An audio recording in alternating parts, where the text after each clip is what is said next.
ಅಲ್ಪಸಂಖ್ಯಾತರ ಓಲೈಕೆ ಆಗಿದೆ ಅಂತಕ್ಕಂಥದ್ದು ಈವರೆಗೂ ಕೂಡ ಇದ್ದಂಥ ಒಂದು ಆರೋಪ ಆದರೆ ಮತ್ತೊಂದು ಕಡೆ ಇದೀಗ ಮತ್ತಷ್ಟು ವಿರೋಧ ವ್ಯಕ್ತವಾಗುವಂತಹ ಒಂದು ಪತ್ರ ಇದೀಗ ಅದಕ್ಕೆ ಕಾರಣ ಆಗ್ತಾ ಇರ್ತಕ್ಕಂಥದ್ದು. ಹಾಗಿದ್ರೆ ಅದು ಏನು ಅಂತಂದರೆ ಜಮೀರ್ ಅಹಮದ್ ಅವರು ಅಲ್ಪಸಂಖ್ಯಾತರು ಅಂದರೆ ಮುಸಲ್ಮಾನರಿಗೆ ಇರ್ತಕ್ಕಂಥ ಮೀಸಲಾತಿಯನ್ನು ಶೇಕಡ 10ಕ್ಕೆ ಏರಿಸಬೇಕು, 4ರಿಂದ 10ಕ್ಕೆ ಏರಿಸಬೇಕು, ಇದರ ಬಗ್ಗೆ ಕ್ರಮ ವಹಿಸಿ ಅಂತ ಹೇಳಿ ಕೆಲ ಸಂಘಟನೆಗಳು ಕೊಟ್ಟಂಥ ಪತ್ರವನ್ನು ಆಧಾರವಾಗಿ ಇಟ್ಟುಕೊಂಡು ಈಗ ಸರ್ಕಾರಕ್ಕೆ ಪತ್ರವನ್ನು ಬರೆದಿದ್ದಾರೆ.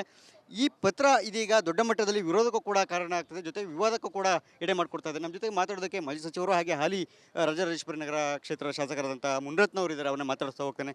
ಸರ್, ಜಮೀರ್ ಅಹಮದ್ ಅವರು ಈ ಮುಸಲ್ಮಾನರ ಮೀಸಲಾತಿಯನ್ನು ಹೆಚ್ಚಳ ಮಾಡಬೇಕು ಪ್ರಮಾಣವನ್ನು ಅಂತೇಳಿ ಪತ್ರ ಬರೆದಿರ್ತಕ್ಕಂಥ ಇದು ಇಷ್ಟರ ಮಟ್ಟಿಗೆ ಸರ್, ಮತ್ತು ಇದ್ರ ಬಗ್ಗೆ ತಮ್ಮ ಒಂದು ವಿಶ್ಲೇಷಣೆ ಏನು? ನೋಡಿ, 4% ಬರೆದಿರೋದು ಭಾಳ ಕಡಿಮೆ ಅನ್ನಿಸ್ತೈತಿ. 10ಕ್ಕೆ ಏರಿಸಿ ಅಂತ ಕೇಳಿದ್ದಾರೆ. ಇದೇ ರೀತಿ ಮುಂದುವರೆದ್ರೆ 20 ಕೇಳಿದ್ರು ಆಶ್ಚರ್ಯ ಪಡೋಂಥದ್ದು ಏನೂ ಇಲ್ಲ. ಅಲ್ಪಸಂಖ್ಯಾತರಲ್ಲೇ ಬಡವರಿಲ್ಲ, ಎಲ್ಲ ಜಾತಿಗಳಲ್ಲೂ ಬಡವರಿದ್ದಾರೆ, ಎಲ್ಲ ಧರ್ಮದಲ್ಲೂ ಬಡವರಿದ್ದಾರೆ. ಬರೀ ಅಲ್ಪಸಂಖ್ಯಾತರಲ್ಲಿ ಮಾತ್ರ ಏನು ಹೆಚ್ಚಿಗೆ ಇಲ್ಲ. ಒಂದಂತೂ ಖಂಡಿತ, ಇವತ್ತು ಸಾರ್ವಜನಿಕರ ಹಣ, ತೆರಿಗೆ ಹಣ, ಈ ನಮ್ಮ ರಾಜ್ಯದ ತೆರಿಗೆನ 10% 20% ಕೊಟ್ಕೊಂಡು ಏರಿಸ್ಕೊಂಡು ಹೋಗ್ತಾಯಿದ್ರೆ ಕೊನೆಗೆ ಒಂದು ದಿನ ಬೆಂಗಳೂರು, ಇವತ್ತು ಏನು ಪ್ರಕೃತಿ ನಮಗೆ ಬೆಂಗಳೂರು ಕೊಟ್ಟಿರೋದು ಸೃಷ್ಟಿ, ನಾವ್ಯಾರೋ ಡೆವಲಪ್ ಮಾಡಿದ್ದೀವಿ ಅಂದರೆ ಅದು ಭ್ರಮೆ. ನಾಡಪ್ರಭು ಕೆಂಪೇಗೌಡರು ಕಟ್ಟಿದಂಥ ಬೆಂಗಳೂರು ಇವತ್ತು ಪ್ರಕೃತಿ ನಮಗೆಲ್ಲ ಕೊಡ್ತಾಯಿದೆ. ನಾವು ಬಂದು ಏನೋ ಮಾಡಿದ್ದೀವಿ ಅನ್ನೋದಲ್ಲ.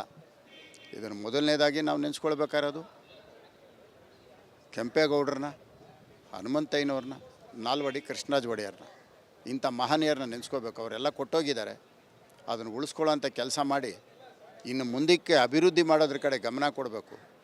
ಈ ರೀತಿ ತೆರಿಗೆ ದುಡ್ಡನ್ನ 4%ಇಂದ ಮೈನಾರಿಟಿಗೆ 10% ಈ ರೀತಿ ಎಲ್ಲ ಕೊಟ್ಕೊಂಡು ಹೋಗ್ತಾಯಿದ್ರೆ ಕೊನೆಗೆ ಬೆಂಗಳೂರು ಏನಾಗುತ್ತೆ ಅನ್ನೋದು ಬೆಂಗಳೂರಿನ ದೇವರು ಕಾಪಾಡೋಕ್ಕಾಗಲ್ಲ. ಈಗಾಗಲೇ ಬಜೆಟ್ನಲ್ಲಿ ಕೂಡ ಅಲ್ಪಸಂಖ್ಯಾತರ ಓಲೈಕೆ ಆಗಿದೆ ಅಂತ ಹೇಳಿ ಒಂದು ಗಂಭೀರವಾದಂಥ ಆರೋಪ ಸದನದಲ್ಲೂ ಕೂಡ ಜೋರಾಗಿ ಹೇಳಿದ್ರೆ, ಈಗ ಮೀಸಲಾತಿ ಹೆಚ್ಚಳ ಸರ್ಕಾರಕ್ಕೆ ಮತ್ತು ಮುಖ್ಯಮಂತ್ರಿಗಳಿಗೆ ತಾವು ನೇರವಾಗಿ BJP ಶಾಸಕರಾಗಿ, ಮಾಜಿ ಸಚಿವರಾಗಿ, ಜವಾಬ್ದಾರಿಯುತರಾಗಿ ತಾವು ಹೇಳುವಂಥದ್ದು ಒಂದು, ಈಗ ಬಡ್ಜೆಟ್ಟು ನೀವೇ ನೋಡಿದ್ದೀರಿ, ನಾವು ನೋಡಿದ್ದೀವಿ. ಅದರಲ್ಲಿರೋದು ಸಾಲದು ಅಂತೇಳಿ ಈಗ ಮತ್ತೆ ಇನ್ನೊಂದು 6% ಹೆಚ್ಚಿಗೆ ಕೇಳ್ತಾವ್ರೆ. 4ರಿಂದ 6 ಕೇಳ್ತಾವ್ರೆ, ಅಂದರೆ 10. ಅಂದರೆ ಬಡ್ಜೆಟ್ಟಿನಲ್ಲಿರೋದು ಸಾಲಿಲ್ಲ ಅನ್ನೋದು ಆಯ್ತು. ಇವಾಗ ಇನ್ನೂ ಕೊಡಬೇಕು ಅಂತ ಕೇಳ್ತಾಯಿದ್ದಾರೆ. ತೊಗೊಂಡ್ಲಿ ಬಿಡಿ, ಅವ್ರಿಗೆ ಯಾರು ಅಡ್ಡ ಇದ್ದಾರೆ? 10 ತೊಗೊಳ್ತಾರೆ, 20 ತೊಗೊಳ್ತಾರೆ. ಉಳಿದವ್ರು ಏನಾಗಬೇಕು ಅಂತ ಉಳಿದವರು ಕೂಡ ಮತ್ತೆ ಡಿಮ್ಯಾಂಡ್ ಶುರು ಮಾಡ್ತಾರೆ. ಉಳಿದವರು ಅವ್ರ ಹತ್ರ ಹೆಂಗಿದ್ರು ಕೊಟ್ಟು ಅವ್ರ ಹತ್ರ ಜಾಸ್ತಿ ಆಗುತ್ತೆ. ಆವಾಗ ನಾವು ಹೋಗೋ ಅವ್ರ ಹತ್ರ ಭಿಕ್ಷೆ ಬೇಡೋದು ಅಷ್ಟೇ. ಈ ರೀತಿ ಪರಿಸ್ಥಿತಿ ಬರುತ್ತೆ ಅಂತೀರಿ? ಬಂದೇ ಬರುತ್ತೆ. ಈಗ ಅವ್ರನ್ನ ನೀವೆಲ್ಲ ಕೊಟ್ಕೊಂಡು ಹೋಗಿ, ನೆಕ್ಸ್ಟು ನಾವು ಹೋಗಿ ಭಿಕ್ಷೆ ಬೇಡ್ತೀವಿ. ಪರಿಸ್ಥಿತಿ ಮುಂದೆ ಬರುತ್ತೆ. ಇದೇ ಮುಂದುವರೆದ ಏನು ಅನುಮಾನನೇ ಬೇಡ. ಸರ್ಕಾರ ಸ್ವಲ್ಪ ಎಚ್ಚರ ವಹಿಸಬೇಕು. ಈಗಾಗಲೇ ಗುತ್ತಿಗೆದಾರರಲ್ಲಿ ಪರ್ಸೆಂಟೇಜ್ ಕೊಡ್ತಾ ಇದ್ದಾರೆ. ಇವತ್ತು ಬರೀ ಒಂದೇ ಧರ್ಮದಲ್ಲಿ ಬಡವರು ಯಾರೂ ಇಲ್ಲ, ಎಲ್ಲ ಧರ್ಮದಲ್ಲೂ ಬಡವರಿದ್ದಾರೆ, ಎಲ್ಲ ಜಾತಿಗಳಲ್ಲೂ ಬಡವರಿದ್ದಾರೆ. ಬರೀ ಮುಸಲ್ಮಾನರಿಗೆ ನೀವು 4% ರಿಸರ್ವೇಷನ್ ಕೊಟ್ಟರೆ ಬೇರೆ ಎಷ್ಟು ಸಮಾಜ ಇದೆ? ಜಮೀರ್ ಅವರು ಬರೆದಿರೋ ಪತ್ರ ವಾಪಸ್ ತಗೊಳ್ಳೋದು ಸೂಕ್ತ ಅಂತಿರೋ, ಅಥವಾ ಈಗ ಏನು ಮಾಡೋದು? ಇದನ್ನು ಈಗ ಸರ್ಕಾರ ಈ ಕ್ಷಣದಲ್ಲಿ ಏನು ಮಾಡಬೇಕು ಅಂತ? ಜಮೀರ್ ಅವರು ಒಂದು ಸಾರಿ ಪತ್ರ ಬರೆದ್ರೆ ಅದು ಮುಗೀತು, ಅದು ಇಂಪ್ಲಿಮೆಂಟ್ ಆಗೋವರೆಗೂ ಬಿಡಲ್ಲ. ಯಾಕಂದರೆ ಈ ಬಡ್ಜೆಟಲ್ಲಿ ಘೋಷಣೆ ಮಾಡೋದು ನೋಡಿದ್ರೆ ಗೊತ್ತಾಗತ್ತೆ. ನನಗೆ ಗೊತ್ತಿದ್ದಂಗೆ ಜಮೀರ್ ಅವರು ಇನ್ನೊಂದು ಸ್ವಲ್ಪ ದಿನ ಬಿಟ್ಟು 20% ಕೇಳಿದ್ರು ಆಶ್ಚರ್ಯ ಪಡಬೇಡಿ. ಇದಿಷ್ಟು ಕೂಡ ಸಚಿವರಂತ ಮಾಜಿ ಸಚಿವರು ಹಾಗೆ ಶಾಸಕರಾದಂಥ ಮುನರತ್ನ ಅವರು ಹೇಳುವಂಥ ಮಾತು. ಅಂದರೆ ಜಮೀರ್ ಅವರು ಹಿಡಿದಂಥ ಪಟ್ಟನ ಬಿಡೋದಿಲ್ಲ. ಅವ್ರು ಇವತ್ತು 10% ಕೇಳಿದರೆ ಮುಂದೆ 20% ಕೇಳಿದ್ರು ಕೂಡ ಅಚ್ಚರಿ ಇಲ್ಲ ಅಂತಕ್ಕಂಥ ಒಂದು ಸ್ಫೋಟಕ ಹೇಳಿಕೆಯನ್ನು ನೀಡಿರ್ತಕ್ಕಂಥದ್ದು. ನೋಡೋಣ ಮುಂದಿನ ದಿನಗಳಲ್ಲಿ ಇದು ಯಾವ ಒಂದು ತಿರುವುಗಳನ್ನು ಪಡ್ಕೊಳ್ಳುತ್ತೆ ಅನ್ನೋದನ್ನು. ಕ್ಯಾಮ್ರಾ ಪರ್ಸನ್ ಸದಾಶಿವ ಜೊತೆ ಸುರೇಶ್, ರಿಪಬ್ಲಿಕ್ ಕನ್ನಡ, ಬೆಂಗಳೂರು. ಅಲ್ಪಸಂಖ್ಯಾತರ ಓಲೈಕೆ ಆಗಿದೆ ಅಂತಕ್ಕಂಥದ್ದು ಈವರೆಗೂ ಕೂಡ ಇದ್ದಂಥ ಒಂದು ಆರೋಪ ಆದರೆ ಮತ್ತೊಂದು ಕಡೆ ಇದೀಗ ಮತ್ತಷ್ಟು ವಿರೋಧ ವ್ಯಕ್ತವಾಗುವಂತಹ ಒಂದು ಪತ್ರ ಇದೀಗ ಅದಕ್ಕೆ ಕಾರಣ ಆಗ್ತಾ ಇರ್ತಕ್ಕಂಥದ್ದು. ಹಾಗಿದ್ರೆ ಅದು ಏನು ಅಂತಂದರೆ, ಜಮೀರ್ ಅಹಮದ್ ಅವರು ಅಲ್ಪಸಂಖ್ಯಾತರು ಅಂದರೆ ಮುಸಲ್ಮಾನರಿಗೆ ಇರ್ತಕ್ಕಂಥ ಮೀಸಲಾತಿಯನ್ನು ಶೇಕಡ 10ಕ್ಕೆ ಏರಿಸಬೇಕು, 4ರಿಂದ 10ಕ್ಕೆ ಏರಿಸಬೇಕು, ಇದರ ಬಗ್ಗೆ ಕ್ರಮ ವಹಿಸಿ ಅಂತ ಹೇಳಿ ಕೆಲ ಸಂಘಟನೆಗಳು ಕೊಟ್ಟಂಥ ಪತ್ರವನ್ನು ಆಧಾರವಾಗಿ ಇಟ್ಟುಕೊಂಡು ಈಗ ಸರ್ಕಾರಕ್ಕೆ ಪತ್ರವನ್ನು ಬರೆದಿದ್ದಾರೆ. ಈ ಪತ್ರ ಇದೀಗ ದೊಡ್ಡ ಮಟ್ಟದಲ್ಲಿ ವಿರೋಧಕ್ಕೂ ಕೂಡ ಕಾರಣ ಆಗ್ತದೆ, ಜೊತೆಗೆ ವಿವಾದಕ್ಕೂ ಕೂಡ ಎಡೆ ಮಾಡಿಕೊಡ್ತಾ ಇದೆ. ನಮ್ಮ ಜೊತೆಗೆ ಮಾತಾಡೋದಕ್ಕೆ ಮಾಜಿ ಸಚಿವರು ಹಾಗೆ ಹಾಲಿ ರಾಜರಾಜೇಶ್ವರಿ ನಗರ ಕ್ಷೇತ್ರದ ಶಾಸಕರಾದಂಥ ಮುನರತ್ನವರು ಇದ್ದಾರೆ. ಅವನ್ನ ಮಾತಾಡಿಸ್ತಾ ಹೋಗ್ತಾನೆ. ಸರ್, ಜಮೀರ್ ಅಹಮದ್ ಅವರು ಈ ಮುಸಲ್ಮಾನರ ಮೀಸಲಾತಿಯನ್ನು ಹೆಚ್ಚಳ ಮಾಡಬೇಕು ಪ್ರಮಾಣವನ್ನು ಅಂತೇಳಿ ಪತ್ರ ಬರೆದಿರ್ತಕ್ಕಂಥ ಇದು ಇಷ್ಟರ ಮಟ್ಟಿಗೆ ಸರಿ, ಮತ್ತು ಇದ್ರ ಬಗ್ಗೆ ತಮ್ಮ ಒಂದು ವಿಶ್ಲೇಷಣೆ ಏನು? ನೋಡಿ, 4% ಬರೆದಿರೋದು ಭಾಳ ಕಡಿಮೆ ಅನ್ನಿಸ್ತೈತಿ. 10ಕ್ಕೆ ಏರಿಸಿ ಅಂತ ಕೇಳಿದ್ದಾರೆ. ಇದೇ ರೀತಿ ಮುಂದುವರೆದ್ರೆ 20 ಕೇಳಿದ್ರು ಆಶ್ಚರ್ಯ ಪಡೋಂಥದ್ದು ಏನೂ ಇಲ್ಲ. ಅಲ್ಪಸಂಖ್ಯಾತರಲ್ಲೇ ಬಡವರಿಲ್ಲ. ಎಲ್ಲ ಜಾತಿಗಳಲ್ಲೂ ಬಡವರಿದ್ದಾರೆ, ಎಲ್ಲ ಧರ್ಮದಲ್ಲೂ ಬಡವರಿದ್ದಾರೆ. ಬರೀ ಅಲ್ಪಸಂಖ್ಯಾತರಲ್ಲಿ ಮಾತ್ರ ಏನು ಹೆಚ್ಚಿಗೆ ಇಲ್ಲ. ಒಂದಂತೂ ಖಂಡಿತ, ಇವತ್ತು ಸಾರ್ವಜನಿಕರ ಹಣ, ತೆರಿಗೆ ಹಣ, ಈ ನಮ್ಮ ರಾಜ್ಯದ ತೆರಿಗೆನ 10% 20% ಕೊಟ್ಕೊಂಡು ಏರಿಸ್ಕೊಂಡು ಹೋಗ್ತಾಯಿದ್ರೆ ಕೊನೆಗೆ ಒಂದು ದಿನ ಬೆಂಗಳೂರು, ಇವತ್ತು ಏನು ಪ್ರಕೃತಿ ನಮಗೆ ಬೆಂಗಳೂರು ಕೊಟ್ಟಿರೋದು ಸೃಷ್ಟಿ, ನಾವ್ಯಾರೋ ಡೆವಲಪ್ ಮಾಡಿದ್ದೀವಿ ಅಂದರೆ ಅದು ಭ್ರಮೆ. ನಾಡಪ್ರಭು ಕೆಂಪೇಗೌಡರು ಕಟ್ಟಿದಂಥ ಬೆಂಗಳೂರು ಇವತ್ತು ಪ್ರಕೃತಿ ನಮಗೆಲ್ಲ ಕೊಡ್ತಾಯಿದೆ. ನಾವು ಬಂದು ಏನೋ ಮಾಡಿದ್ದೀವಿ ಅನ್ನೋದಲ್ಲ. ಇದನ್ನು ಮೊದಲನೇದಾಗಿ ನಾವು ನೆನೆಸ್ಕೊಳ್ಬೇಕಾಗಿರೋದು ಕೆಂಪೇಗೌಡರನ್ನ, ಹನುಮಂತಯ್ಯನವ್ರನ್ನ, ನಾಲ್ವಡಿ ಕೃಷ್ಣರಾಜ ಒಡೆಯರ್ನ, ಇಂಥ ಮಹನೀಯರನ್ನ ನೆನೆಸ್ಕೋಬೇಕು. ಅವರೆಲ್ಲ ಕೊಟ್ಟೋಗಿದ್ದಾರೆ. ಅದನ್ನು ಉಳಿಸ್ಕೊಳ್ಳೋಂಥ ಕೆಲಸ ಮಾಡಿ ಇನ್ನು ಮುಂದಕ್ಕೆ ಅಭಿವೃದ್ಧಿ ಮಾಡೋದ್ರ ಕಡೆ ಗಮನ ಕೊಡಬೇಕು. ಈ ರೀತಿ ತೆರಿಗೆ ದುಡ್ಡನ್ನ 4%ಇಂದ ಮೈನಾರಿಟಿಗೆ 10% ಈ ರೀತಿ ಎಲ್ಲ ಕೊಟ್ಕೊಂಡು ಹೋಗ್ತಾಯಿದ್ರೆ ಕೊನೆಗೆ ಬೆಂಗಳೂರು ಏನಾಗುತ್ತೆ ಅನ್ನೋದು ಬೆಂಗಳೂರಿನ ದೇವರು ಕಾಪಾಡೋಕ್ಕಾಗಲ್ಲ. ಈಗಾಗಲೇ ಬಜೆಟ್ನಲ್ಲಿ ಕೂಡ ಅಲ್ಪಸಂಖ್ಯಾತರ ಓಲೈಕೆ ಆಗಿದೆ ಅಂತೇಳಿ ಒಂದು ಗಂಭೀರವಾದಂಥ ಆರೋಪ ಸದನದಲ್ಲೂ ಕೂಡ ಜೋರಾಗಿ ಹೇಳಿದ್ರೆ, ಈಗ ಮೀಸಲಾತಿ ಹೆಚ್ಚಳ ಸರ್ಕಾರಕ್ಕೆ ಮತ್ತು ಮುಖ್ಯಮಂತ್ರಿಗಳಿಗೆ ತಾವು ನೇರವಾಗಿ BJP ಶಾಸಕರಾಗಿ, ಮಾಜಿ ಸಚಿವರಾಗಿ, ಜವಾಬ್ದಾರಿಯುತರಾಗಿ ತಾವು ಹೇಳುವಂಥದ್ದು ಒಂದು ಈಗ ಬಡ್ಜೆಟ್ಟು ನೀವೇ ನೋಡಿದ್ದೀರಿ, ನಾವು ನೋಡಿದ್ದೀವಿ. ಅದರಲ್ಲಿರೋದು ಸಾಲದು ಅಂತೇಳಿ ಈಗ ಮತ್ತೆ ಇನ್ನೊಂದು 6% ಹೆಚ್ಚಿಗೆ ಕೇಳ್ತಾವ್ರೆ. 4ರಿಂದ 6 ಕೇಳ್ತಾವ್ರೆ, ಅಂದರೆ 10. ಅಂದರೆ ಬಡ್ಜೆಟ್ಟಿನಲ್ಲಿರೋದು ಸಾಲಿಲ್ಲ ಅನ್ನೋದು ಆಯ್ತು. ಇವಾಗ ಇನ್ನೂ ಕೊಡಬೇಕು ಅಂತ ಕೇಳ್ತಾಯಿದ್ದಾರೆ. ತೊಗೊಂಡ್ಲಿ ಬಿಡಿ, ಅವ್ರಿಗೆ ಯಾರು ಅಡ್ಡ ಇದ್ದಾರೆ? 10 ತೊಗೊಳ್ತಾರೆ, 20 ತೊಗೊಳ್ತಾರೆ. ಉಳಿದವ್ರು ಏನಾಗಬೇಕು ಅಂತ ಉಳಿದವರು ಕೂಡ ಮತ್ತೆ ಡಿಮ್ಯಾಂಡ್ ಶುರು ಮಾಡ್ತಾರೆ. ಉಳಿದವರು ಅವ್ರ ಹತ್ರ ಹೆಂಗಿದ್ರು ಕೊಟ್ಟು ಅವ್ರ ಹತ್ರ ಜಾಸ್ತಿ ಆಗುತ್ತೆ. ಆವಾಗ ನಾವು ಹೋಗೋ ಅವ್ರ ಹತ್ರ ಭಿಕ್ಷೆ ಬೇಡೋದು ಅಷ್ಟೇ. ಈ ರೀತಿ ಪರಿಸ್ಥಿತಿ ಬರುತ್ತೆ ಅಂತೀರಿ? ಬಂದೇ ಬರುತ್ತೆ. ಈಗ ಅವ್ರನ್ನ ನೀವೆಲ್ಲ ಕೊಟ್ಕೊಂಡು ಹೋಗಿ, ನೆಕ್ಸ್ಟು ನಾವು ಹೋಗಿ ಭಿಕ್ಷೆ ಬೇಡ್ತೀವಿ.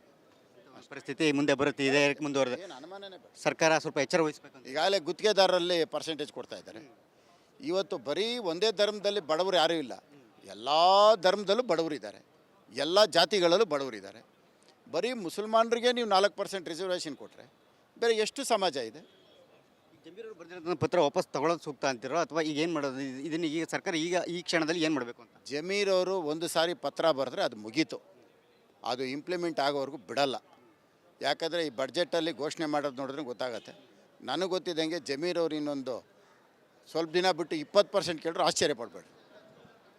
ಇದಿಷ್ಟು ಕೂಡ ಸಚಿವರಂತ ಮಾಜಿ ಸಚಿವರು ಹಾಗೆ ಶಾಸಕರಾದಂಥ ಮುನಿರತ್ನ ಅವರು ಹೇಳುವಂಥ ಮಾತು. ಅಂದರೆ ಜಮೀರ್ ಅವರು ಹಿಡಿದಂಥ ಪಟ್ಟನ ಬಿಡೋದಿಲ್ಲ. ಅವ್ರು ಇವತ್ತು 10% ಕೇಳಿದರೆ ಮುಂದೆ 20% ಕೇಳಿದ್ರು ಕೂಡ ಅಚ್ಚರಿಲ್ಲ ಅಂತಕ್ಕಂಥ ಒಂದು ಸ್ಫೋಟಕ ಹೇಳಿಕೆಯನ್ನು ನೀಡಿರ್ತಕ್ಕಂಥದ್ದು. ನೋಡೋಣ ಮುಂದಿನ ದಿನಗಳಲ್ಲಿ ಇದು ಯಾವ ಒಂದು ತಿರುವುಗಳನ್ನು ಪಡ್ಕೊಳ್ಳುತ್ತೆ ಅನ್ನೋದನ್ನು. ಕ್ಯಾಮ್ರಾ ಪರ್ಸನ್ ಸದಾಶಿವ ಜೊತೆ ಸುರೇಶ್, ರಿಪಬ್ಲಿಕ್ ಕನ್ನಡ, ಬೆಂಗಳೂರು. ಅಲ್ಪಸಂಖ್ಯಾತರ ಓಲೈಕೆ ಆಗಿದೆ ಅಂತಕ್ಕಂಥದ್ದು ಈವರೆಗೂ ಕೂಡ ಇದ್ದಂಥ ಒಂದು ಆರೋಪ. ಆದರೆ ಮತ್ತೊಂದು ಕಡೆ ಇದೀಗ ಮತ್ತಷ್ಟು ವಿರೋಧ ವ್ಯಕ್ತವಾಗುವಂತಹ ಒಂದು ಪತ್ರ ಇದೀಗ ಅದಕ್ಕೆ ಕಾರಣ ಆಗ್ತಾ ಇರ್ತಕ್ಕಂಥದ್ದು. ಹಾಗಿದ್ರೆ ಅದು ಏನು ಅಂತಂದರೆ, ಜಮೀರ್ ಅಹಮದ್ ಅವರು ಅಲ್ಪಸಂಖ್ಯಾತರು ಅಂದರೆ ಮುಸಲ್ಮಾನರಿಗೆ ಇರ್ತಕ್ಕಂಥ ಮೀಸಲಾತಿಯನ್ನು 10% ಏರಿಸಬೇಕು, 4ರಿಂದ 10 ಏರಿಸಬೇಕು, ಇದರ ಬಗ್ಗೆ ಕ್ರಮ ವಹಿಸಿ ಅಂತ ಹೇಳಿ ಕೆಲ ಸಂಘಟನೆಗಳು ಕೊಟ್ಟಂಥ ಪತ್ರವನ್ನು ಆಧಾರವಾಗಿ ಇಟ್ಟುಕೊಂಡು ಈಗ ಸರ್ಕಾರಕ್ಕೆ ಪತ್ರವನ್ನು ಬರೆದಿದ್ದಾರೆ.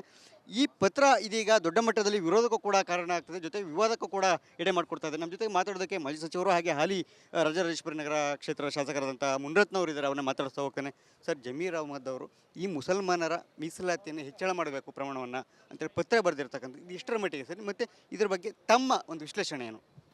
ನೋಡಿ, 4% ಬರೆದಿರೋದು ಭಾಳ ಕಡಿಮೆ ಅನ್ನಿಸ್ತೈತಿ.